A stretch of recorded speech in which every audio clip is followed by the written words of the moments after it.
Alright, hello and welcome to just one video. Not going to be a series. Not a returning series, not going to continue a series, just one video here. This is going to be my top 10 favorite Divinity Original Sin 2 combo skills. Or combo abilities. Powers? I don't know, I guess they're skills, but also... Oh, those are abilities, not skills. Those are abilities, not skills. Oh my god, I guess they're just skills. I've been calling... No, these are skills. Top 10 favorite skill book combos. I should really start writing a script for these or something. Anyway, we're going to be doing top 10 favorite skill combos here in the game. I've been playing this a lot, been making a lot of videos, but I never really went over my favorite combos.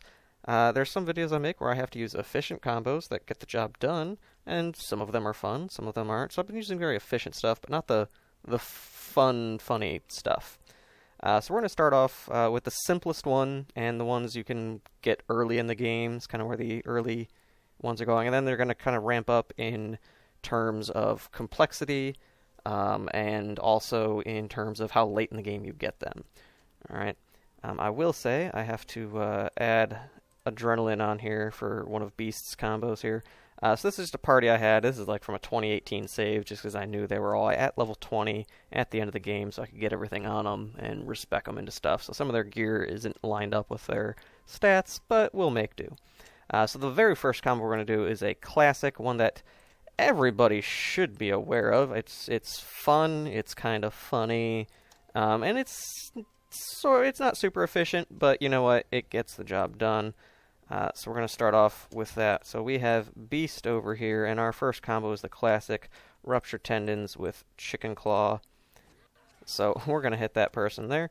Now, again, this Beast does not have Pawn, so I can't move for 0 AP, but we're going to... Okay, she is the first person up, so we're going to move right over here behind this Archer. Or Markswoman, sorry, not Archer. We're going to use Adrenaline, and we're just going to hit her with some Rupture Tendons. And then Chicken Claw. And this is a fun combo. It's a good combo because it's 2 turns of crowd control. And while they're in chicken form, right, they just run around aimlessly. Like, they have no control over their movement, and they just start taking damage. Alright, the next combo we're going to be looking at here is going to be for your standard wizard loadout. Alright, we're going to use Feign for those today. So this one actually has a source variant, if you want to do that. So we're going to be looking at the classic throw explosive traps into impalement combo here. Now you could also do this with, I can't even think of the name. Not impalement, but the little oil blob throw. I feel dumb for not knowing the name of this one. It's like a super early skill. Fossil Strike. You could also do this with Fossil Strike. But Fossil Strike does less damage, capping out at 882 there. This one is 1037. Fossil Strike also does less area, like it takes up a smaller space, and Impalement also has the added benefit of crippling people who have no physical armor, so it works really well in a dual damage type party. The only thing Fossil Strike has going for it is it recharges 1 turn faster. Alright, so we're going to get started with it here. Just to initiate combat, I'm just going to walk up and smack them with some fire there. Alright, so this combo, pretty simple. Throw an explosive trap. We can hit 2 of them right there. And the cool thing is, Impalement, you can kind of have it center on the trap there. You're moving your mouse, and it kind of locks on to the center right there. And it'll blow up the trap, and it will hit the targets and deal damage to them as well. So it's a very high damage magic attack. If they happen to have no physical armor, the Impalement will cripple them so they can't move. And if you want, you could do the deploy mass traps and throw 4 traps down instead of 1. So the damage you're about to see here could be immensely better for an extra 2 AP and an extra 1 source point. If you want to use that combo in 1 turn, you are going to have to use Adrenaline or have Haste or Flesh Sacrifice. You're going to need an extra action point for that combo. This one only takes 3 action points, and you can do it in 1 turn every turn. So that, okay, that was a pretty big hit. So we got all of their magic damage down right there. This guy, all their magic damage down, almost dead from that combo. And you still have 1 action point left. And if you want, you could go invisible, just let them burn on the next turn. Oh yeah, they're also burning. So his next turn, He's going to just take a 430, we'll round that in the middle, 440 fire damage his next turn, which will bring him down pretty low, and I'm going to guess he's going to try and move out of the fire, which means he'll take 1 tick. So this guy's basically dead from that, because he will die on his next turn from the burning damage. So that is a pretty high-power wizard combo you can do there, and if you want to up the ante a little bit, you could pump in a source point there, deploy mass traps, and you can get 4 fire traps to go off. And this is great because it does earth damage and it does fire damage. Those are 2 very commonly resisted elements, but whenever you can do multi-element damage off one character, you can not ignore resistance, but it makes resistance a lot less of a hindrance. Alright, our next combo is one that early game you can get 2/3 of it done, and it'll do only physical damage. But late game, meaning after level 16, if you also have a decent amount of pyrokinetics on the character, you can do Flaming Crescendo, add some damage. So we have Raised Bloated Corpse combined with Supercharger, and then later on in the game, if you want to add physical and magical armor damage, you can do Flaming Crescendo as well. So what we're going to do is Raised Bloated Corpse on a corpse, right there. And then we're going to hit it with Supercharger and Flaming Crescendo. Once again, we're just going to get into combat here. To show how this goes. Oh, I didn't think about that archer going next. Well, as long as it doesn't kill the bloated corpse, we'll be fine. And honestly, we're going to raise a different bloated corpse just to cut in that turn order to show how this one works. Alright, so we got raised bloated corpse. Hit it with Supercharger. And so with that, this attack right here now is going to deal 1600 to 1790 damage. So that's going to take down, at level 20, that's more than all the physical armor on this Paladin Markswoman. And on the Paladin Protector, that's going to be most of it. And he is a heavy physical armor character. Then we're going to hit him with Flaming Crescendo. Now, this build on Fane does have a decent amount of pyrokinetic, 13 right there. Now, I don't know how accurate that, 600 damage, right? 500 to 560, okay. I don't know how accurate that damage amount is going to be, but we're going to go invisible here so we can just kind of inspect the aftermath and not get attacked. We're going to Fang go invisible to end his turn. And then this Raised Bloated Corpse right here, he's got both of them in range. Now, it's not a super big range, which is both a good and a bad thing. It's a good thing because if you have melee teammates near the targets you want to blow up on, you can kind of maneuver them just a little bit and make sure it hits the enemies and not hitting your allies. But it's a bad thing because obviously you don't have a whole lot of area to attack enemies with. Alright, so this guy here, no magic armor, 2,560 physical armor. This one, I mean, you guys can see the numbers. 1,280 physical, 2,692 magical. So we're going to do that. It also has just a cool visual effect, I think. Are they going over to my other party members now? Yeah. Alright, so this guy lost almost all of his physical armor, almost at his full health and damage. And this one over here took down all the physical armor and almost all the magical armor. So that thing was pretty lethal to them, and then it puts them in a pool of cursed fire. Cursed Blood Cloud, so it's going to also add decay on them, which I think is why he got rested up there. Yeah, and she's still decaying, so that means if they try to heal, they'll take damage, and you can then, after the fact, heal them, and it'll deal damage. Very nice combo. Alright, it is now actually going to be Losa's turn here to come into combat. Now, this one, arguably, I could have put this as one of the first combos on here, because it is something you can do very basic in the game. And that's just going to be Rain with basically any AoE, Hydrosophist, and Aerothurge ability. My personal favorite is Dazing Bolt, which, oh my god, I've been calling that Dazzling Bolt this whole 4.5 years. Okay, anyway, Rain and Dazing Bolt is my personal favorite. So you use Rain, makes them wet, so they are now going to take more damage from Aerothurge and Hydrosophist abilities. We're just going to hit that right there. Oh, that didn't start combat. Okay. Well, as you can see right there, that took down all that physical, or all that magical armor, left him shocked. And if they had started combat, I'm not sure why they didn't start combat there. If they were to move on that electrical surface at all while they had no magic armor, even if they weren't stunned from that initial attack, they would become stunned because they're wet and then they move on the electrified water. It's great. It also gives you elemental affinity, which you should have when you have a character with Hydro Sophist. I love elemental affinity because it just makes all your hydro attacks one less action point. Don't know why you wouldn't take it. It's just a great combo. I'm gonna, you know what? No, I was gonna say I'll try that again, actually starting combat first, but I don't think we really need to. We're just gonna move on to the next one. You get the idea. Make it rain. Zap them with lightning. You know, wet stuff doesn't like getting zapped by lightning. Very basic, very simple combo, but I love it. Very effective, and it's very satisfying to get a stun and an area effect on multiple targets. It's just, it feels good.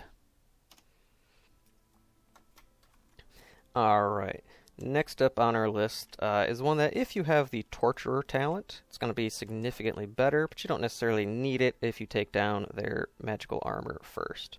So it's going to be the combination of Worm Tremor and Black Shroud. Now, I love this combo because Worm Tremor just roots them in place for 3 turns. Cannot move. It's really great. And then what Black Shroud does is it creates a cloud of cursed smoke in the area. People can't see through cursed smoke.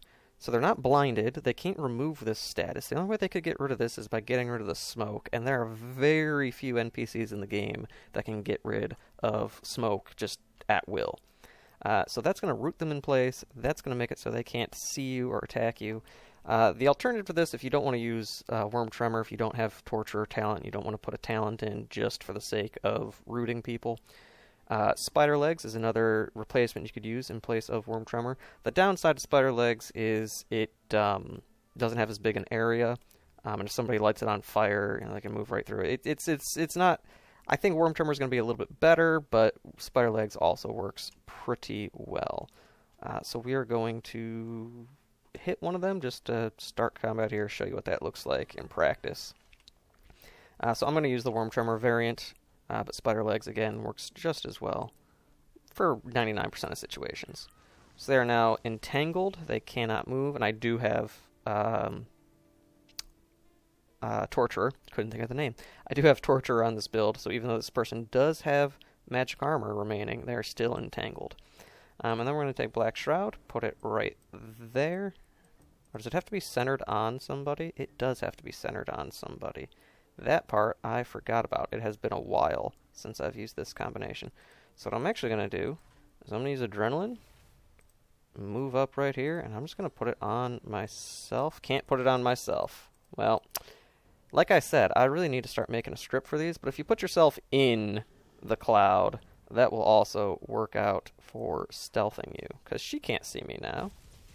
Yeah, she's doing arrow spray on the ground to get an area effect. They can't see me. They don't know where I'm at. Again, they're just going to use area effect attacks to, you know, try and hit me, but they don't know where I'm at.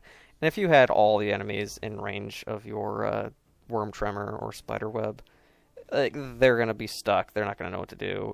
It's great. It's like a hard crowd control without actually having to deal enough damage to take down their armor. So, alright, our next combo, well, it is a combo that Thane is performing. We're going to have Beast help him out just a little bit here, just because we do need somebody to have no magic armor. I don't believe the Torturer talent helps out through this one. Certain statuses are blocked. Burning, poison, bleeding, necrofire, acid, suffocation, entangled, death wish, and ruptured tendons are affected by this. I didn't realize ruptured tendons was affected by that. Alright, so yeah, it is not affecting the skill we're using, which is Shackles of Pain. Alright, so we are going to have Beast get this person's physical armor down, just so we can get Shackles of Pain to work. So we are going to have Thane make sure to boost up Beast just to make sure he's going to deal enough damage to get this person's health low enough. Alright, now unfortunately this person is up next, and I don't know if they're going to be moving around or anything because they are an archer. So what I'm going to do is I'm going to turn them into a chicken, because that doesn't affect the actual combo we're showing here, but it will make them much easier to... They are moving away from me. That is the opposite of what I needed them to do. Alright, this is why we put Adrenaline on everybody. Alright, so let's get that control key to stop sticking. So let's waste 3 action points getting all the way over here. Maybe we can get in 2? we might be able to be close enough with just the 2. Yeah, I'm getting smacked on my way. I am well aware of that. Alright. Cool, cool. Love it. Alright. That's as close as we can get. Now, the combo here is Shackles of Pain combined with Reactive Armor. So, Shackles of Pain, we are definitely in range to hit right there. So, what Shackles of Pain does is every time the person who used Shackles of Pain takes damage, the person they targeted with Shackles of Pain takes the same amount of damage. Now, you do have to get their physical armor down in order for this to work, but once you do, it's just anytime Fang gets hit, this chicken also gets hit. Now, Reactive Armor takes your physical armor, right, and then it does damage based on that to everybody around you. So it's just going to be a huge area of damage from your physical armor. Now, we do have a little bit less physical armor than you should for this type of build, and that's fine, because Fane, he's got a jumble of different armors on right now, because this is an old file, and I just tweaked some of it. So, this is going to deal... By the way, this damages you as well. That's why this is a combo. So it's going to damage the chicken, because it just normally damages the chicken, but then it also damages Fane. So it's going to damage Fane, which then damages the chicken a second time. So even though Fane's going to take some damage, this chicken's going to take double the amount of damage. Alright, so Fane took 1,018, the chicken took 1,018 twice, and I just think that's a really fun combo. And if you have... I don't recommend making a tank character in this game, but if you're dead set on making a character who's just a tanky brick shithouse, this is a great combo for them. It's just... You can deal a lot of damage with this, especially in an area of effect. Especially if you use like Skin Graft or some other stuff to get multiple Shackles of Pain going. It is just amazing. I love it. It's a fun combo. Alright, our next 2 combos are actually going to be Sabile doing the combo. We're going to do both of those in this same section without reloading. Crazy, I know.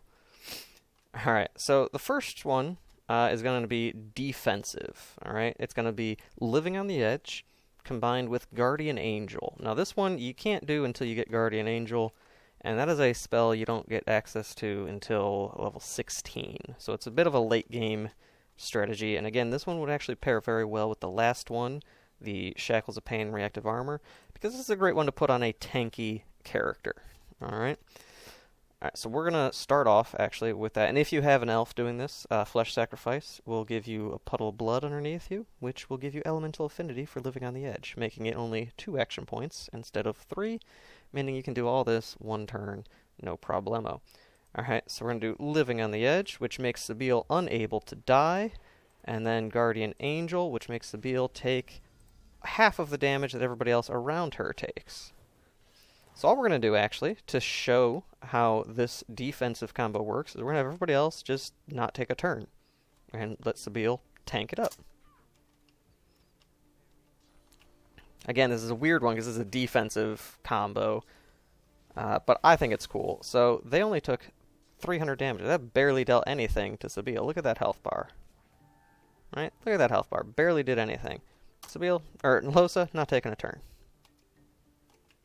And the cool thing about this is if you get hit by like a fireball or something, Sabile's going to get hit a lot. Everybody else not so much. Like right there, Sabile just took a huge amount of damage. Losa barely took anything there. Right there, same thing. Sabile took quite a bit of damage. Everybody else, barely anything. Beast, not going to take his turn. Now, you can still get knocked down, crowd control, etc. But with Living on the Edge, you, is it Living on the Edge or Resist Death? I always get those two mixed up. Yeah, Living on the Edge. You don't die. You can get crowd controlled, but your health cannot drop below 1. So I'm actually going to delay Sabile's turn. And hope she doesn't get crowd controlled. That way I can show the next combo in one video here. Or one segment without reloading. I think everybody's going to be far enough away that it is going to work out that way. Oh, the old Razzle Dazzle grenade. It's going to blind me. Okay, again, Fane took half damage from that fire right there.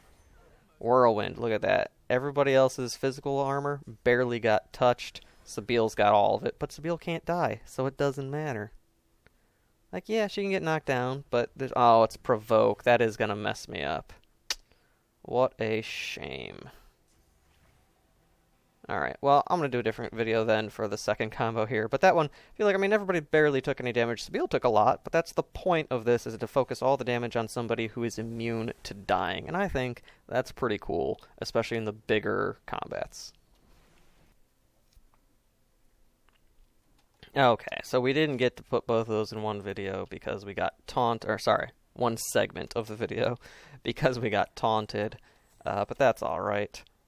We're going to have everybody else get way over here, so they're not even in the area. You know what, we're just going to have them go to a different part of the map. We're just going to do that. And then head back over to Fane. Alright, so we're going to have Sabile right over here.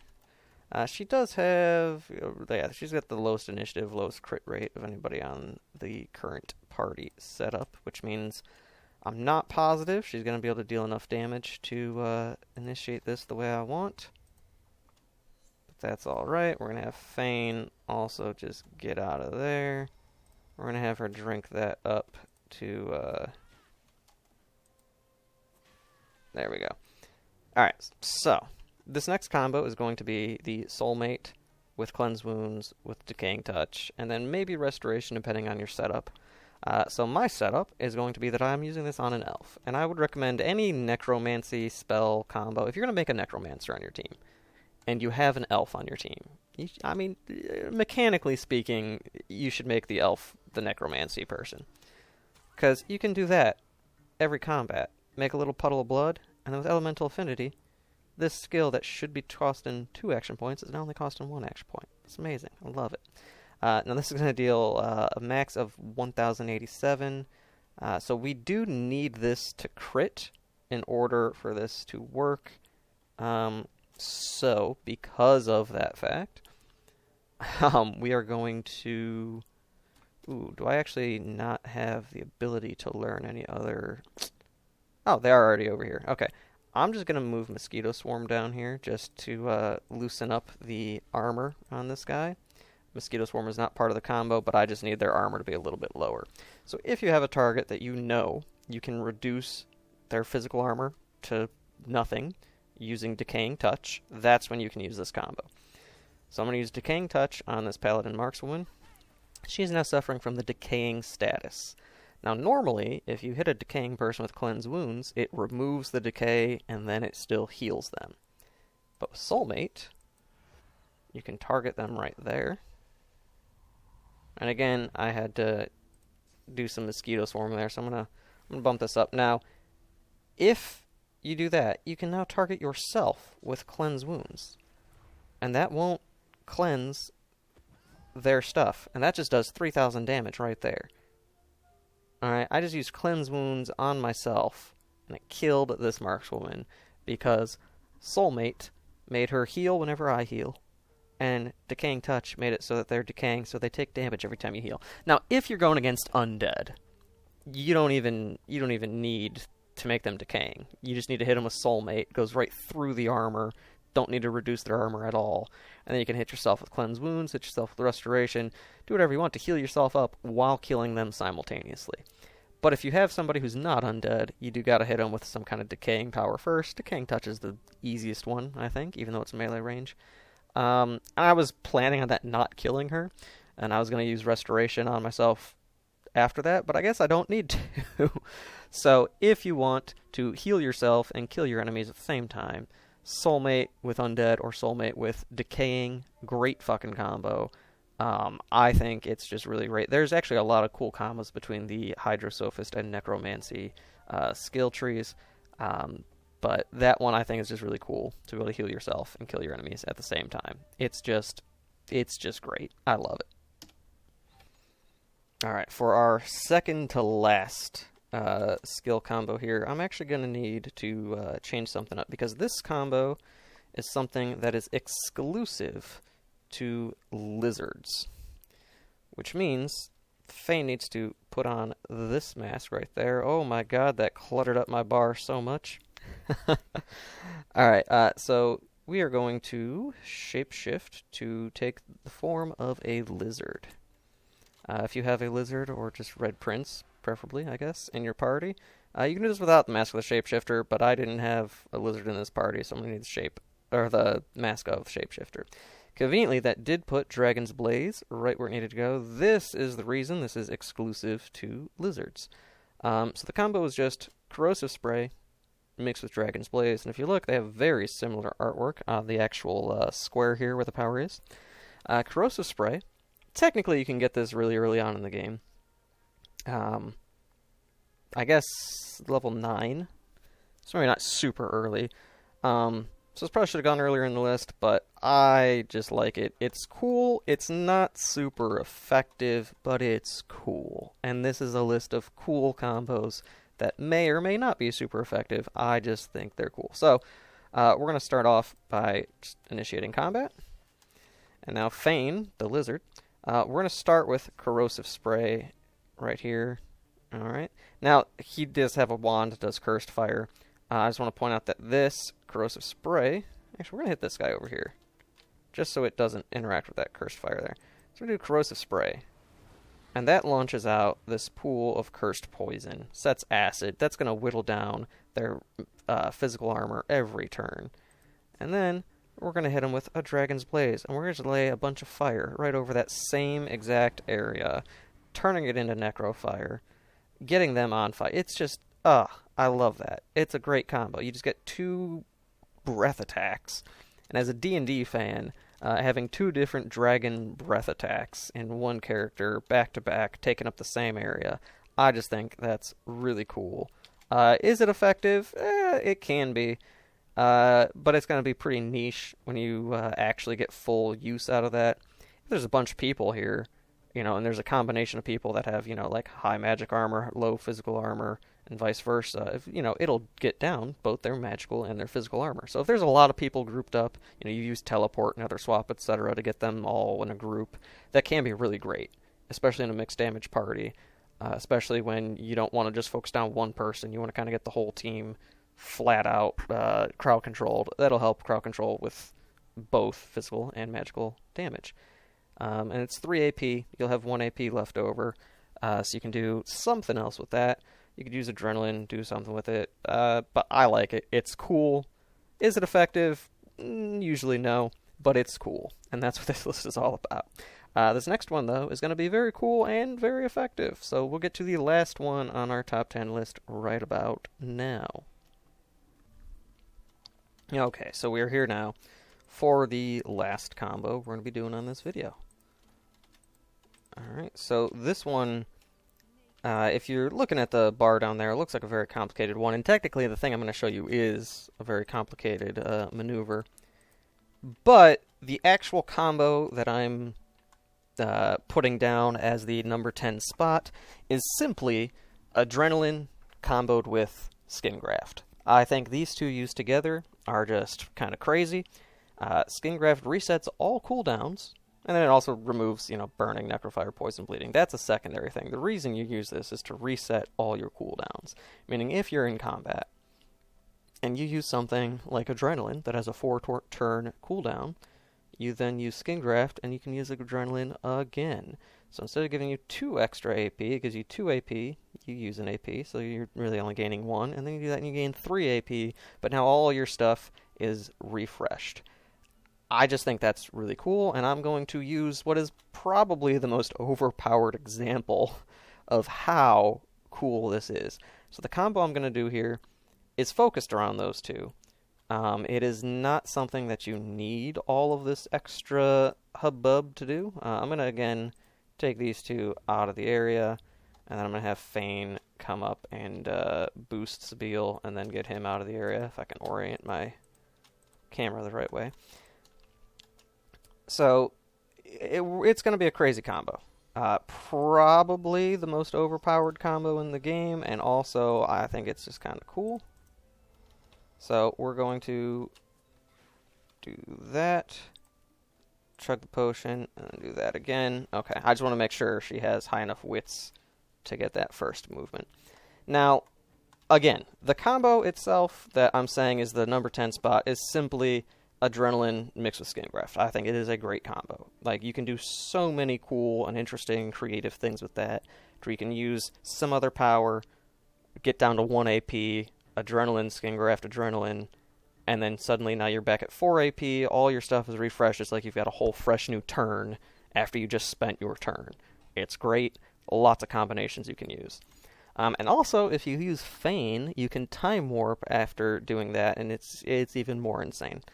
At which point you kill everything in one turn. So what I'm going to do here is the classic Necromancy, I don't know, wombo combo for late game. Now, I haven't done this in a while, so I might get the order of things wrong, in which case it won't be perfect, but even if it's not perfect, it's still going to be pretty crazy. Now, one thing you do need for this combo to work, and again, the combo is just Adrenaline Skin Graft, but the crazy extreme scenario I'm going to show you does rely on me having the Executioner talent, and, you know, do I not? Oh, Savage Swordlich, didn't see that there, and Savage Swordlich helps a lot as well. Alright, so the big wombo combo, craziest thing you can do with Adrenaline Skin Graft, to my knowledge, is be an elf, hit that Flesh Sacrifice, get an extra action point. With that extra action point, you are now surrounded on, or not surrounded, you are now standing in blood, meaning you now have 1 action point discount on all of your necromancy skills. Hooray! Next step, use an Apotheosis. If you could precast this ahead of time, works even better, but Apotheosis right there. Next step, Adrenaline. You don't want to use Adrenaline first because it'll go over and you'll waste one of the action points. Alright, next up we're going to go with Bloodstorm, which is only going to cost us 3 AP because we got all these guys. Or we got Sabeel standing in blood. So that's going to deal some physical armor damage to all of these guys. Alright, and now we can use Grasp of the Starved for only 1 AP. Now, this is the part where if they were all grouped together, this would be a lot easier. I do have to actually check now, because this is where I need Executioner to proc. That'll give me 2 extra action points for defeating an enemy. So I need Executioner to proc, so I need something that's going to have less than 2,600 health left. And that is looking not great. So this is going to be the best target for it. What's this guy got? Yeah. So this is going to be the best chance of this working. Alright, now it's not necessarily going to work, but it's got the best chance. So it is, again, only 1 action point. So we're going to take this, and this only targets things that have blood underneath them, which is why I use Bloodstorm first, because it creates pools of blood underneath them. So we need this to, let's see, 29 is the high end. So yeah, we don't even need this to crit, we just need it to land on the high end of its damage. We have about a 50-50 chance of it critting. So let's see, hopefully, I said that weird. Hopefully, this crits kills him, or just gets a high enough roll. But, okay, it did kill him. Didn't need to crit, just rolled high enough on the damage. So that gives us an extra 2 AP. So now, we can use Skin Graft on ourselves. So that's the Adrenaline Skin Graft we used. Now we've got Adrenaline back up to use it again. And now we've got Flesh Sacrifice up to be used again. So now we've done a bunch of damage to these guys, killed that guy, and now we've got 5 AP left. Elemental Affinity, and we can just do it all again. Well, not all of it again, but we can do most of it again. So then you use Bloodstorm again. Killed that one. Got them all messed up. That guy, he slipped on the ice. Like, that's how he got knocked down. I didn't realize it at first. I'm like, oh, he slipped on the ice for my opening wand attack. Alright, and now these guys, you know what? We're just gonna Grasp of the Starve on them. Critical hit, they're dead. All that's left is this guy. I did 1 turn, used a lot of source, needed 3 source, but it's like, these guys are dead. This guy's knocked down. He's now got 2 Bloodstorms coming in every turn that are going to hit him. It's like, and all of that, I could not have done that without Skin Graft and Adrenaline. I could have done half of that. I got to do both of these source point nukes twice because of Skin Graft and Adrenaline. It's just insane, the combos you can pull off. Now, granted, you can do a very similar thing with like Pyroclastic Eruption, Skin Graft and Adrenaline, Thunderstorm, Skin Graft, Adrenaline. You could do it with a lot of stuff, and you don't even need to use source skills. You could just like Superconductor, Dazing Bolt, Fireball, Supernova. There's a bunch of things you could use both of these for. But it's just they let you do so many cool, crazy combos that can basically just one-shot the whole area. It's great. I love it. Anytime I make a Necromancer, that's like my endgame goal, is to get this setup going, and usually I put it on Sabile. And don't even get me started on if you hasten yourself ahead of time, or if you're Fane, mask shapeshifted into an elf. You could use Time Warp, or if you just have Fane in the party and he time warps the person next to him. Like, it's just insane. But that has been my top 5, not top 5, what the hell, I can't count. Those have been my top 10 coolest combos in Divinity Original Sin 2. Some of them are very effective, some of them are just cool, but the criteria for this list was just being cool and or fun to use. If they work very efficiently, that's just a nice bonus on top of it. So I hope you guys enjoyed that. I will see you next time.